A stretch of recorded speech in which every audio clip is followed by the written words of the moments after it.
Good morning. Good morning. How are you? I'm fine. How are you? I'm doing good. Thank you for asking. What is your name? My name is Adheres. Okay. Can I have your identification? Yes. Okay. Thank you very much. So, could you tell us more about yourself?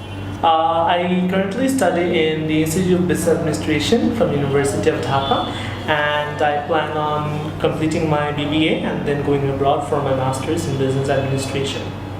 Okay. So, what is your future plan apart from your studies? My future plan is to start my own business and become an entrepreneur in Bangladesh. Okay. Where do you live here? I live in Almaty, which is in Dhaka, the capital of our country, the Bangladesh. Okay. So, how do you like to spend your free time? I usually spend my free time YouTubing and playing video games, but I also read a lot of books and I go out with my friends.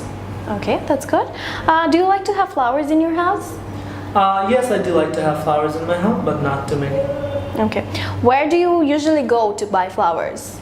Well, if I want to buy flowers, I would generally visit the nearest florist in my neighborhood, which is right near my house. And since it's not often that I buy flowers, it can differ from time to time depending on the occasion. Okay. On what occasions would you give someone flowers?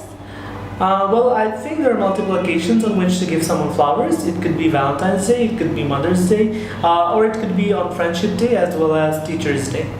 So, do you think flowers are important in your culture? Flowers do play a very iconic gap in our culture. It fills up a lot of space and people attach a lot of meaning to flowers in our culture. Okay. Thank you very much. Now I'll give you a topic and you have 1 minute to write some hints and then you have to talk for 2 minutes. Okay? Yeah, sure.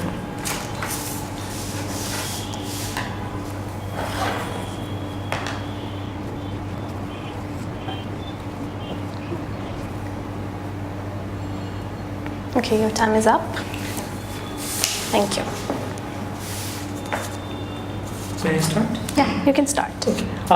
So I'll be talking about the school semi-annual parents-teacher meeting at our school, and the one that we'll be currently talking about is the one held during our final A-levels. So the parents-teacher meeting is usually conducted by the headmistress, which in this case was Sister Asha Virginia Gomez, RMDM. And the people present during these meetings are usually the parents, the students, and the respective teachers and the headmistress at the very beginning. The first thing that I'll be talking about is what was discussed. The two primary topics that were discussed were the grades that I had achieved and as well as the future plans and what courses would be compatible with my current grades. It was very memorable for me because it was the only parents-teacher meeting where I had to talk about my future career plans and my education. And also it was the very last parents-teacher meeting, which meant that it would be the last occasion for parents and our wonderful teachers to come together. So it was very memorable for me since I had a lot of wonderful teachers during my A-levels. And lastly, I would like to wrap up by saying that it's very important to have these meetings because it gives the parents an understanding of what goes on in the educational institution that the children are enrolled in. Okay, thank you very much. Can we now move on to part 3? Yes. Are you ready? Yes. Okay. So, what are the different types of meetings that people often go to? Well, the first thing that comes to my mind are parents-teacher meetings, since I've just talked about them. Also, people can go on dates, that is one type of meeting, and also there are business meetings, political meetings, and different family meetings as well. Okay.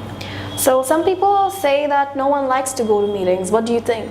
It actually depends on the duration of the meeting, the purpose of the meeting, and often the meeting is not in favor of one party. It could be something that that one person does not like to talk about, so it could not be very comfortable for that person to be in that meeting. But in general, meetings tend to be for a purpose, and I believe with the intention of fulfilling that purpose, meetings are very important.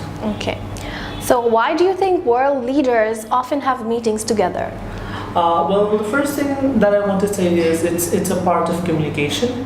And talking over the phone or talking over the Skype is not the same as meeting face to face and talking about issues. And world leaders talk about how to change the world of the respective nations in a better way, or their alliance in a better way.